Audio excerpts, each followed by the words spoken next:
It's time for the Wolves of the North. What's that sound? Sounds like some cold, cold wind. Same old room, same old camera angle, weird glowing thing. Oh, and a bunch of badass D&D. Greetings, programs, and welcome back to Drunken's and Dragons for another episode. How to play D&D like a big old badass. Herbal, it is medicinal, it is effervescent, and if you have like any cuts or injuries on your fingers or burns perhaps from a hot glue gun, you do not want this stuff to touch it. It will burn. Oh. That's a potent wormwood.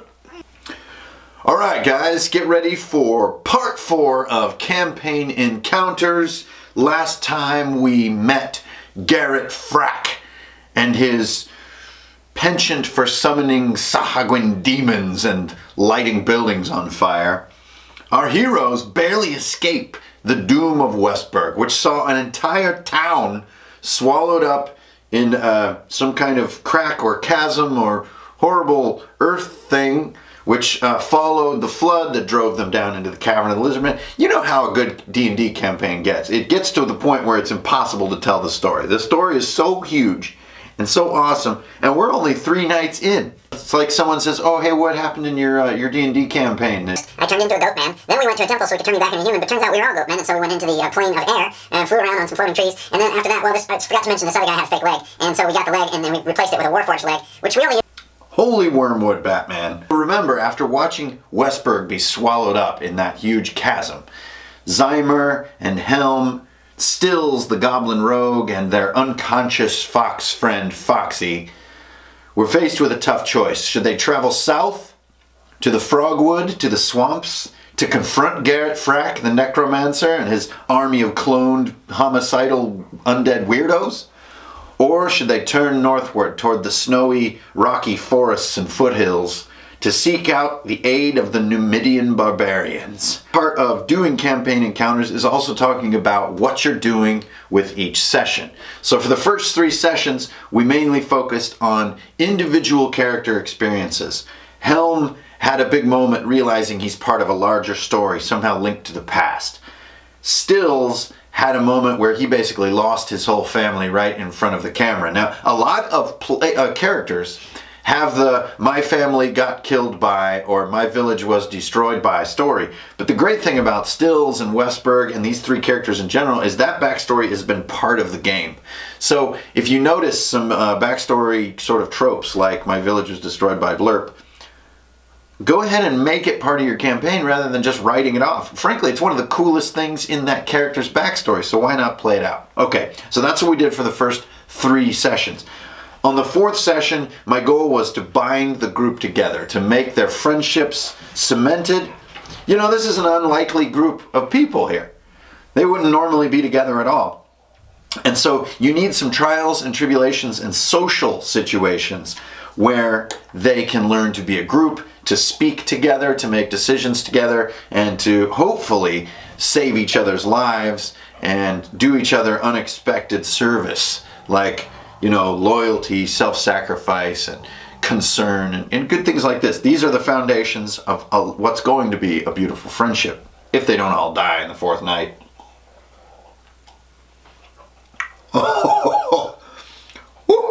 Not exactly a casual sipper.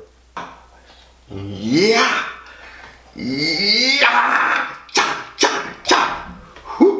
Wolves of the North. And I always give my sessions and my nights titles. I like to do double entendre with these titles. So in this case, the Wolves of the North. Could it refer to the Numidian ice wanderers, the barbarians of the White Waste?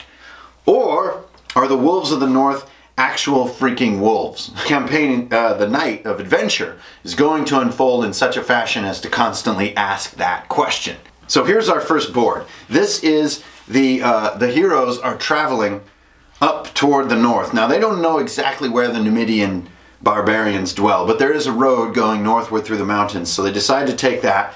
And 2 nights in, they reach a rocky outcrop which is the beginning of the higher mountain plains. So the forest is dwindling out, the terrain is growing more and more rocky, and right in that sort of, what do you call that? An ecotone, where two ecozones blend, a biozone, a gnome home. That's where they find this rock formation, which looks like a perfect place to have a campfire. So you see the campfire right here. You see Zeimer and Stylls with Foxy gathered around the fire. Now, a common thing that's going to happen with your group is Foxy, if you remember, fell to 0 hit points last session. And for a player, that would not be death. You would get your death saves, people would come over and heal you, and so on and so forth. So we can imagine that in the off time, which I hope you guys are all having ongoing conversations with all your players, either on a Facebook thread or on a Google thread or something, insert website name here and then add thread. And then that's where you should be having your offline character conversations. So the player that is playing Stylls is like, dude, man, we didn't just leave Foxy to die. That was too hasty. I'm going to give her a health potion or feed her some, healing fungi that we find by the road and bring her back to 1 or 2 hit points. Is that cool with you? And me as the DM will be like, hell yeah, great idea.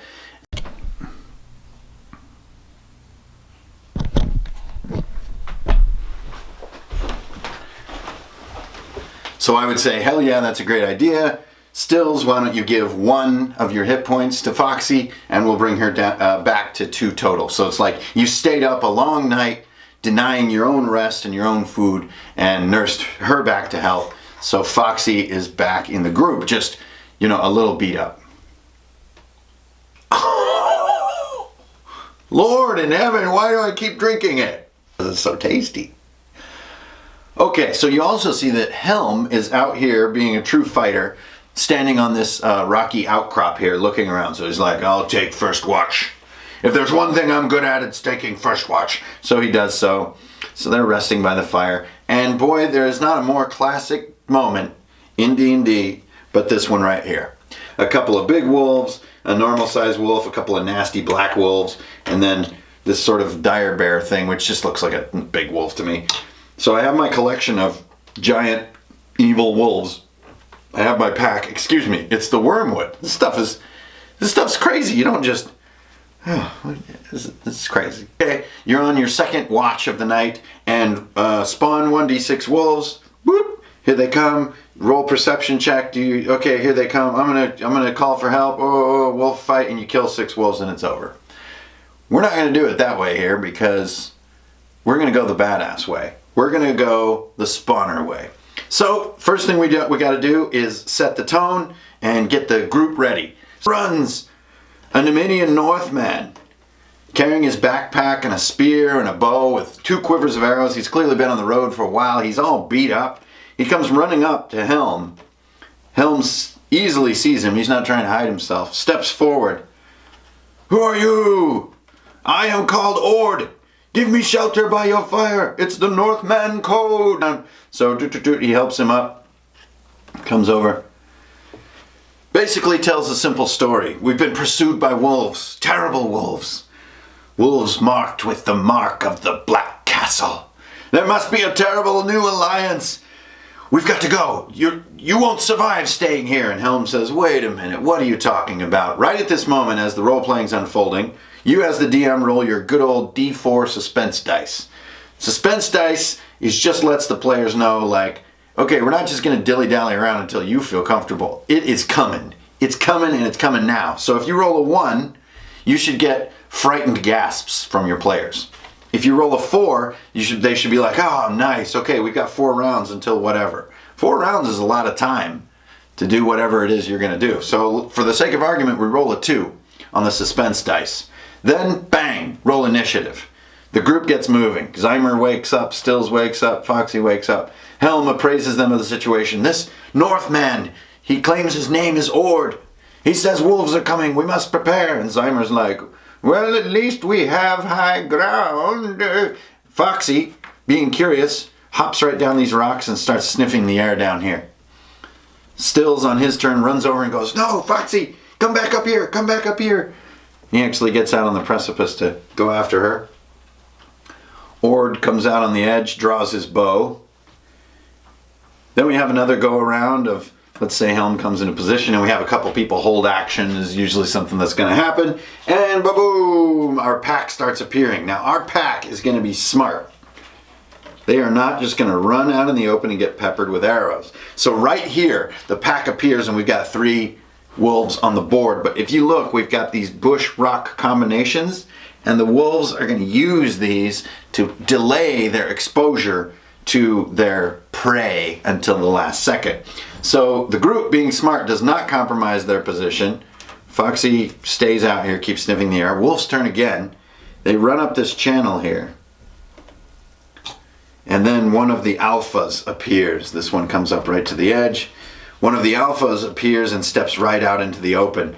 And then we reveal to the players that these are not normal wolves. They all have a sort of a triangular brand on their shoulder.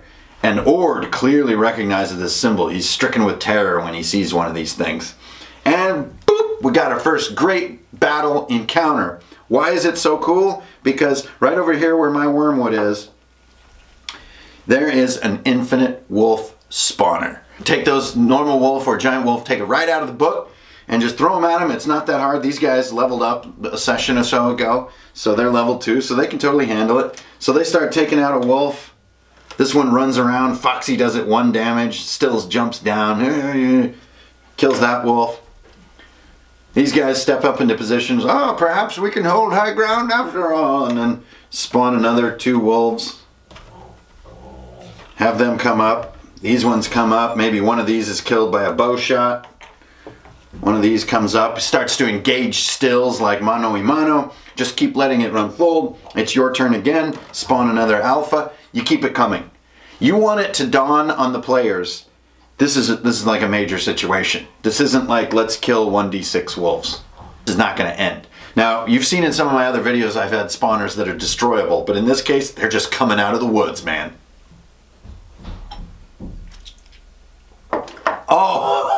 Oh my God.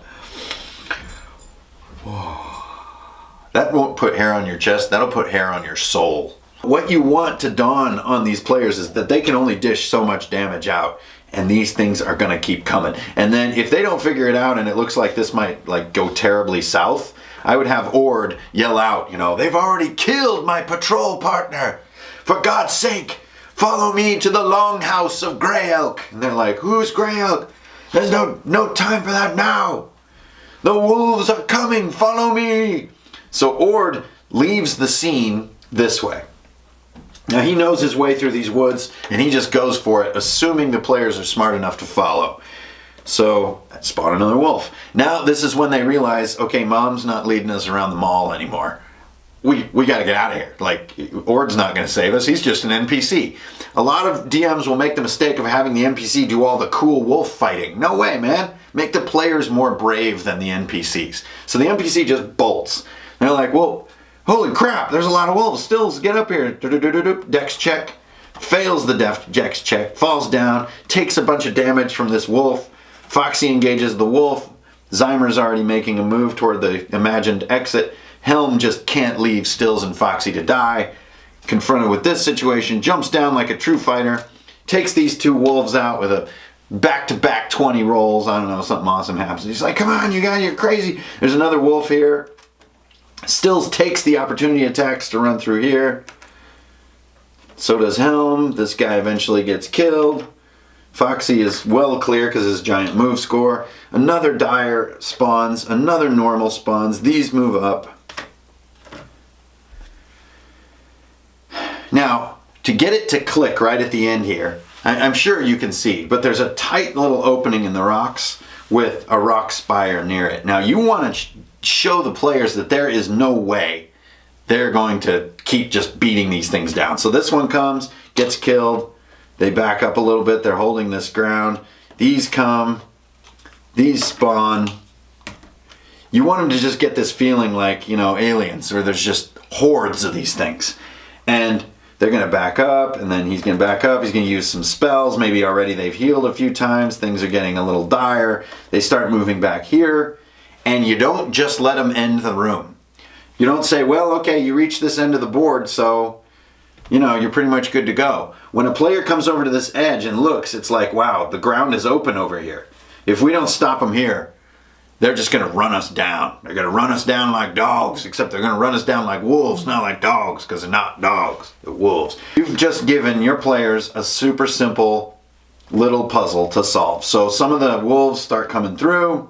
Zeimer fries one with a spell and it respawns over here. This one gets killed. All these move up and in. And then, boy, when you get these big ones moving in, it really starts feeling kind of scary. And you can see how now the action has moved across the board. That's always a good sign that you're doing something cool. They're like, we're never going to stop these guys. And Helm finally figures out the situation, goes up, starts pushing on this rock. The rock won't budge. Stylls joins in. As this wolf takes a big chunk out of Helm's flesh and he kills it with a sword, they knock down the stone. The stone completely blocks the cataract in the rock formation here, and they hear the wolves all scratching at the rocks and trying to climb around, and they're definitely detained for the moment. The wolves are delayed. So the players have solved it and they flee the room. Now this would probably be, I'd say, 90 minutes of gameplay. Between 45 and 90 minutes of gameplay to play this first room. So that is just the first part of your night.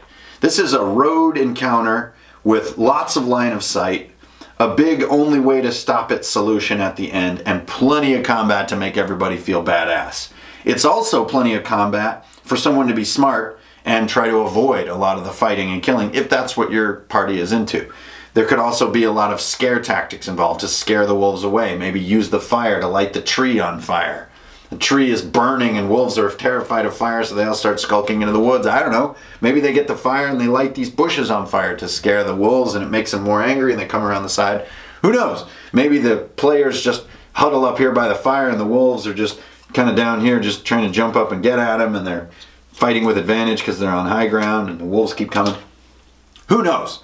But what your players will figure out is that until they flee and block the wolves' path, there's no way to stop the onslaught, and they will eventually be worn down to death, especially at second level. That is not that far away. We're going to go up to the Longhouse of Grey Elk, and that is going to be the next board. So we're going to use the power of the Dungeon Master. Oh, Skull, I require the Longhouse of Grey Elk. Grant me this boon. All right, part 2 of the Wolves of the North. We got dogs. And we've got plenty of role-playing to do. So Ord leads in front of them and says, fantastic, you made it. Follow me. We must warn my chieftain. So he goes into the longhouse. These guys walk forward, and there's an interesting moment here.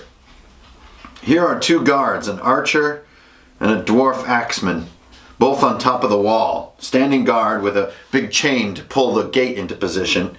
And they look very wary. They're not used to seeing strangers. And this is a moment. So Ord doesn't take the time to introduce everyone and say everything's going to be great and all this good stuff. So maybe they negotiate, maybe they make friends, maybe they make enemies. All kinds of cool things happen when you're entering a sort of fortified space.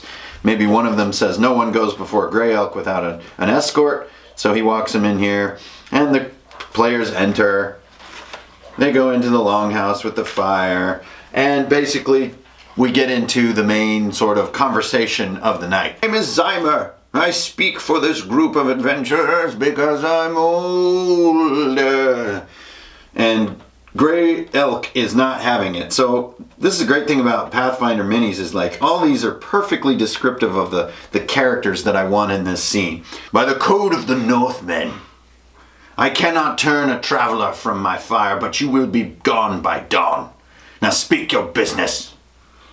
Like, well, there's no need to be hard-hearted. The whole town got swallowed up. This guy Garrett Frack is summoning demons. He's hiding in the swamp. I don't think we can kill him by ourselves. And if he can destroy a whole village, a whole town, like, what's he going to do next? No one is safe. Speaking of, this is no business of the Northmen. We've our own quarrel with the Black Castle. We care not for hags and wizards hiding in swamps. I must interrupt. The wolves, they're coming. Says, what do you speak of? We see wolves all the time. He's like, no, these are branded by the Black Castle. A terrible alliance has formed in the outer wilderness. Ah! Basically, they try to get the message through to Grey Elk that there is a giant pack of wolves coming through the forest. This is when I roll my suspense dice. Bam, 1d4. Ooh, I got a 2. Then the players are like, something, it's coming. I know it. Nothing's coming. What are you talking about? All my patrols are out. And I've heard nothing. My lord, we must double the guard at the gate, at the wall. My lord, we must double the guard at the wall. And so, indeed, Grey Elk sends his 2 finest warriors out here, and the gate is hoisted closed. And it's very reliable and strong. There we go. As the suspense dice counts down, everyone comes outside to be like, is this just a bunch of hooey or what? And sure enough, the wolves explode out of the forest. Rah! And once again, we have a giant battle on our hands. Oh my god, so many wolves. Got a super awesome battle encounter. Not only have the players already fought a bunch of wolves, so they kind of know the statistical balance of the situation, they know how to get some advantage, they think maybe they can tip a stone over to stop them, and other things like this, so they feel skilled in fighting wolves. They know what they're doing, they have the advantage now, they have a tactical situation. I fight with you, you fell in battle here, get back here where you're safe. Fireball, ooh, oh my god, protect Grey Elk, go over here. Okay, great. So I don't need to play out the entire battle for you all by myself, but you've created a situation that isn't just another fight. It's the same enemies in the same numbers, and this time actually I would give it sort of a moment when it abates. Because since they're in a fortified location, it's not like they're going to flee. So they kill, maybe you could do a die roll for it, do 2d12 wolves or something. But don't skimp, players are seldom challenged. Like, hurl these things at them. Be rolling 5 attacks at a time on these guys and stuff, like scare the bejesus out of them. Finish up the battle, they kill several dozen wolves. Maybe the gate is destroyed, this is knocked over, the wagon is set on fire and blown up, and this longhouse is caught flame, and these guys have been killed, and the archer's the only survivor, and then there's Grey Elk, and Ord falls in battle, and it's just the 2 of them left and our heroes, right? This business was epic. So you conclude your night for part 4 of Campaign Encounters with basically Grey Elk saying, you were right, things are much worse than we'd ever imagined. We have no choice now. The longhouse is gone, and they look back and the whole longhouse is catching fire in the wintry night. And Grey Elk comes up to Helm and to Zeimer and Stylls. He says, you're a strange group, but it seems our purposes are united. Me and Arrowarm here will join you. We will go to the south and seek out this necromancer and finish it once and for all. Let me tell you of the early days of the Northmen. Long ago, the Northmen, and the players are just getting like, oh my god. Another great thing to know about Grey Elk is that he knows that the wolves have been growing in number, growing in size, becoming more furious, coming down from the mountains when they shouldn't. Something is at play on a very large scale, and his people have paid the price. So get to know these 2 characters, but not too well, because remember, they're NPCs. Their destiny is to make the players look cooler than them. So Grey Elk should always be thanking them. Thanks for helping us, thanks for warning us, I know the way, it's over here. But when the battles get started and stuff, remember, these guys are like player level minus a little bit. Anytime you're not just dungeon crawling, it's always a little more complex to get the subtleties to come through. The concept of an NPC who is a reluctant ally then being convinced by events that unfold right here can be, subtle. The devil can be in the details, It can feel really good when you're driving in your car on your commute and you're going like, I will never turn away a Northman from my fire, but mark my words, I don't know about you guys, I do a lot of that in the car while I'm driving. It can sound very easy in that environment when you get your players going and it's fast and furious and things are crazy. It can get a little harder to execute a good, clean story with human subtlety. So especially a scene like this, this is a human settlement with people that are in their home, and it can be complex to make it feel real. It's much easier to make something like a dungeon feel real. Okay, so that is the Winter Wolves. Wait, or is it the Wolves of the North? Okay, that's the Wolves of the North, getting the help of the barbarians, and then we're going to head back down south to Frogwood, and we're going to have a dungeon-like experience as we work our way through the forest and swamps to reach the boss, which is Garrett Frack. So in your journal, I would basically be planning for 2 more nights. One night being Journey Through Frogwood, and the next night being the sort of the lair of Garrett Frack. And those will be the next 2 videos as well. So we'll get to see how the Numidian Northmen are going to help out. Maybe we'll meet a few more of them along the road. And now that this group has been through some trials and tribulations together, we're going to really put their friendship to the test. We're going to like mind control one of them and like really kind of see what they're made of. But that's coming up next time. So that's it. The Wolves of the North, Campaign Encounters Part 4. Thanks for watching, everybody. Ooh, I'm going to keep working on this wormwood, even though I have no idea why. This stuff is crazy, man. It's like a ogre cough syrup. Longhouse of Grey Elk, one of the clan leaders of the wild men of Numidia. All right, I'll see you at the tabletop, and keep it real. That's a lot of salutations, and each one of them is just as heartfelt as the previous. All right, till next time.